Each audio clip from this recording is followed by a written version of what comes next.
Is your product even real? Is it worth buying anyway? How could something fake be worth it? By having a real price. How can a real price be on something fake? How is the price still real if the product is fake? It costs real money. It is a real product. A price makes a product. And all prices are real. But they may not all be applied to you. But they are all applied to somebody. And they must pay. Unless they do not have to pay. But do they get anything, then? Or do they get it for nothing? Or do they simply give nothing? In return for getting something?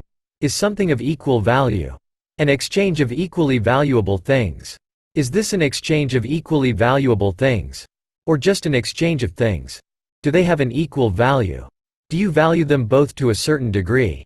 Would you happily exchange one for the other? Would you value them equally? Would you value them unequally? You would still value them. They would all be valuable to you. What would you value in them? How could you value them all at once? Wouldn't you contradict your own values if you valued them all? Not if you valued them for their own sake. But what if they existed to oppose everything else? How could you ever value two opposing things? Why did you intentionally contradict your values? How was there a contradiction?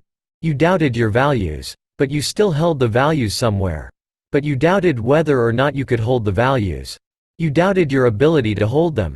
You doubted you would ever find them in you. You had not found them in you. This caused you to doubt you would find them in you. You had already attempted to find them in you. But you had to look outside of you. Even though they were inside. You could only find them outside. They were outside of you. Exactly where you could find them. In front of your eyes. Your eyes even laid upon them. You were actually finding them. All you had to do was notice them. You noticed too much. To be ignorant of everything. But you didn't notice everything. You at least noticed something. And you weren't ignorant of that. You were not ignorant of how you felt about things. You felt how you felt about things. You did not have unknown feelings about things. You at least knew about your feelings. Which you observed firsthand. You could at least begin from that. And learn what was beyond them later. You could begin there. You should have begun here.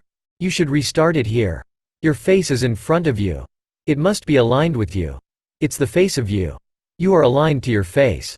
You are even attached to that face through that alignment. Your alignment to your own face is locked.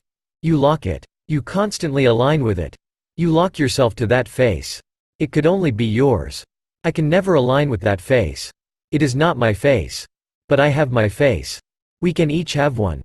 We get one each. And there is one for each. One of them is for me. I get one and you get the rest. And you get one. And you get the rest.